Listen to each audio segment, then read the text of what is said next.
I když jsme spolu už dlouhá léta, Kateřino, tak vždycky se o tebě dozvím něco nového, jakože opravdu si pravidelný uživatel ortopedických vložek. Ano.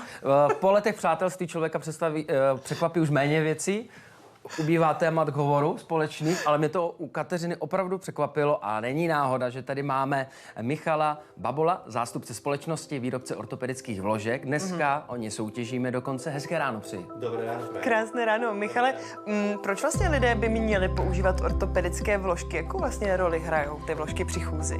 Tak treba si uvedomiť, že chodidlá sú základom kinetického reťazca. To znamená, že správna poloha chodidiel má zásadný vplyv nielen teda na chodidlá, ale aj na kolena, bedrá, chrbát.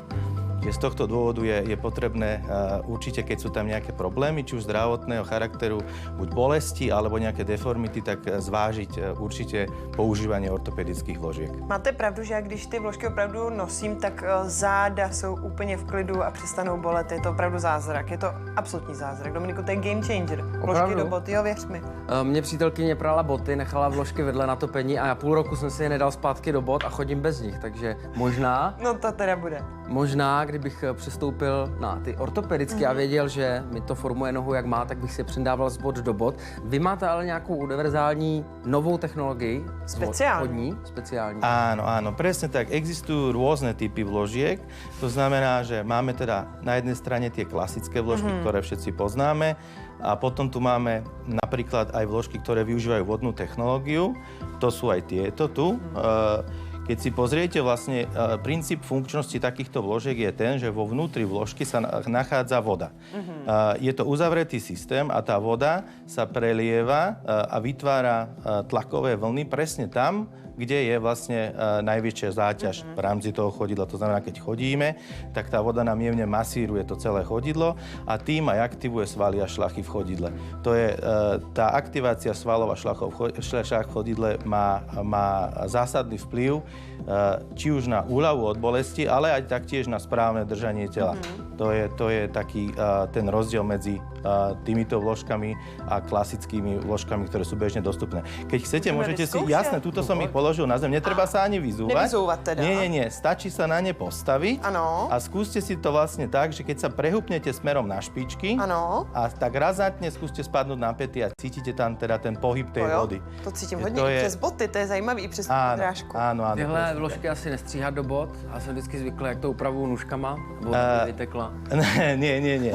Takto. Oni sa dajú samozrejme, že zastrihnúť, pretože tá funkčná časť je vždy len v rámci ploských chodidla. To znamená, keď sa bavíme o prstoch, tak tam potrebujete mať práve že vysokú stabilitu, aby ste a čo najlepší kontakt so zemou, aby ste teda vedeli pohodlne chodiť. Čiže zastrihnúť si ich v tej prednej časti, samozrejme, že viete, ale keď sa bavíme o tom, tak v podstate, či už ide o tieto vložky alebo akékoľvek iné vložky, tak je veľmi dôležité, aby tá veľkosť tej vložky zodpovedala reálnej dĺžke chodidla a nie teda číslovaniu obuví. Je to pretože väčšinou teda ľudia, ktorí už majú problémy, tak zvyknú si ako keby uľaviť aj tak, že používajú alebo nosia väčšiu obuv, ako majú samotné chodidlo. A to je potom problematické, lebo keď hlavne máme dynamické vložky, ktoré napríklad tieto, ktoré využívajú tú vodnú technológiu sú, tak je potrebné, aby tá veľkosť zodpovedala reálnej dĺžke chodidla. No a komu myslíte, že nejvíce pomůžou ty vložky? Kdo by je měl nejvíce nosit? Tak určite, keď sú tam také tie najbežnejšie problémy, ktoré bohužiaľ vznikajú dnešným moderným spôsobom života, či už je to bolesť päty, čiže pätová ostroha alebo plantárna fascitída, alebo bolesť prednej časti chodidla, bolesť kolien, bedier, chrbta, nesprávne držanie tela, to znamená, dlho stojíme v práci a následne potom sú tam tie problémy, že to telo nie je v rovnováhe. Ale treba povedať, že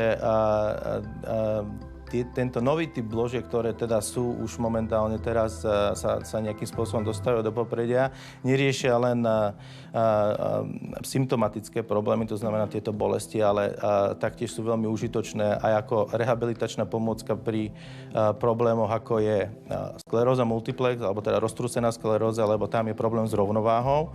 A bolo vedecky dokázané, že takýto typ vložiek má zásadný vplyv práve na rovnováhu ľudského tela, pretože dáva viac zosilnené signály smerom zo senzorických nervov chodidla až do vestibulárneho, teda rovnovážneho systému tela. Čiže to je buď teda, hovorím, ako tá skleróza, prípadne to môže byť aj ľudia po cievnej mozgovej príhode, čiže ako rehabilitačná pomocka je to tiež teda výborný spôsob. Existuje nějaké věkové omezení, nějaká věková hranice pro užívání ortopedických vložiek?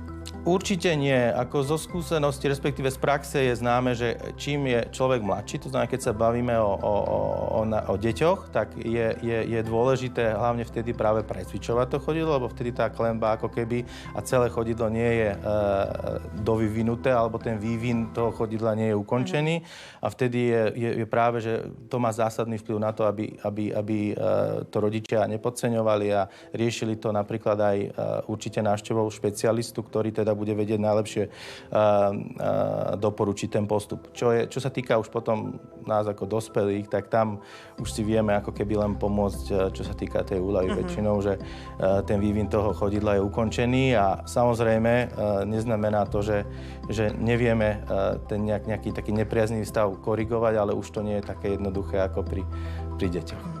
Michale, my vám moc děkujeme. Ještě jednou Michal Babol, zástupce společnosti a výrobce ortopedických vložek. Moc děkujeme za návštěvu. Ďakujem aj ja, prajem pěkně. Díky za vyzkoušení, pro mě to je absolutní novinka. A jako milovník vložek si myslím, že jsem přišla na něco nového.